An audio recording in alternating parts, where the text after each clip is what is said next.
Shin Kamen Rider, ini film yang rilis di tahun 2023 tentang Takeshi Hongo yang diculik dan diubah oleh organisasi Shocker. Sekarang dia dibantu oleh Ruriko, anak dari mantan petinggi Shocker, di mana mereka ingin melawan organisasi ini. Kurang lebih seperti itu dari sisi ceritanya ya. Dan pertama bisa dibilang gue nggak ngikutin Kamen Rider.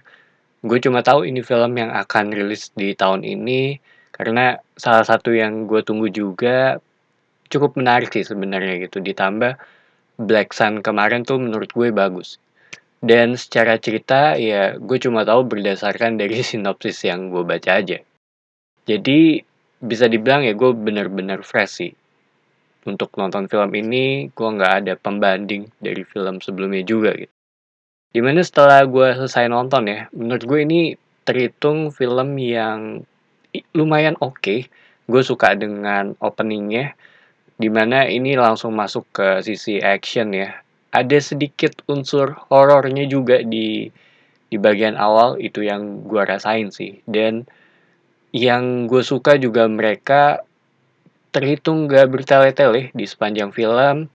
Porsi actionnya juga lebih banyak dari yang gue kira, karena awalnya gue kira ini akan lebih ke drama, baru di 40 menit akhir porsi actionnya gitu. Tapi ternyata cukup balance, actionnya pas, ceritanya juga pas menurut gue.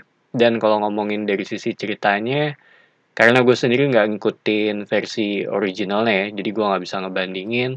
Tapi menurut gue ya jatuhnya tipikal film-film seperti ini gitu. Nggak ada sesuatu yang wah banget dari sisi cerita kalau menurut gue. Bisa dibilang semuanya ketebak. Kurang lebih juga nggak terlalu beda jauh juga gitu dengan Black Sun. Tapi masih enak untuk diikutin, dimana selama gue nonton gue sendiri nggak berasa bosen ya.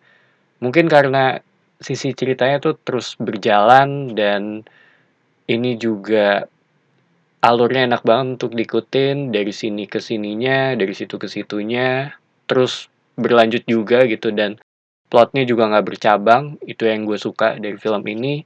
Walaupun transisinya menurut gue ini tuh gue nggak tahu sih, ini kayaknya Kamen Rider yang dulu banget gitu. Stylenya tuh 11-12 dengan Black yang dulu. Perpindahan tempatnya juga cepet pas lagi battle ya, mungkin sekali lagi gue nggak tahu apakah ini salah satu ciri khasnya era Showa kah, karena gue terhitung minim gitu knowledge mengenai Kamen Rider.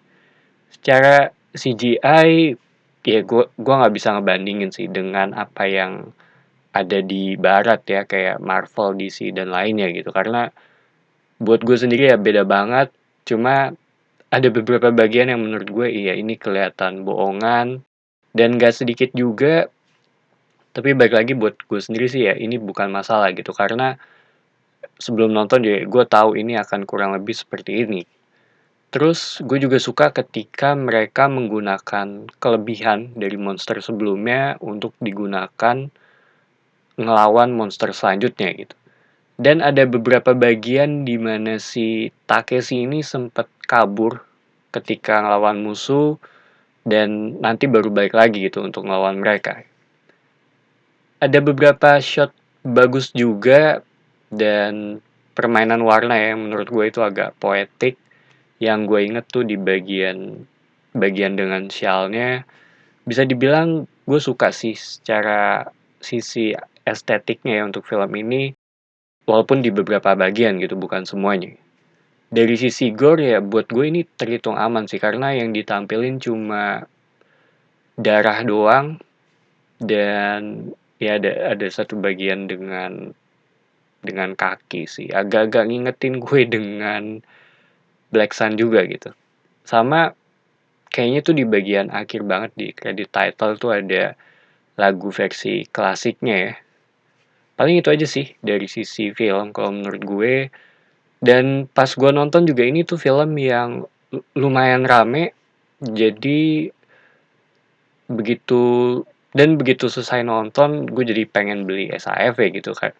Dan gue sendiri juga ya terhitung cukup berterima kasih sih dengan Kamen Rider ya, karena di channel ini tuh ngebantu banget dari sisi views-nya, terutama dari Black Sun kemarin. Walaupun gue juga bukan wibu atau otaku, tapi gue tahu banget seberapa besar komunitasnya di Indonesia gitu, khususnya gitu. Walaupun sebenarnya gue lebih ngikutin atau lebih tahu perkembangan Kamen Rider itu dari SHF ya gitu, karena gue cukup ngikutin action figure. Jadi itu aja sih, eee, buat gue mengenai film ini. Bisa dibilang ini film yang seru, cukup balance antara action dan dramanya. Cara cerita juga terhitung to the point, enak untuk diikutin. Intinya sih kalau kalian biasa nonton film Jepang, harusnya akan suka dengan film ini. Buat yang nggak tahu apa-apa mengenai Kamen Rider juga bisa langsung nonton film ini juga, karena menurut gue nggak ada koneksi dengan Kamen Rider atau film-film lainnya juga gitu. Dan ya menurut gue layak sih untuk ditonton. Jadi itu aja opini gue mengenai film ini. Thank you for watching. It's me Patrick signing off.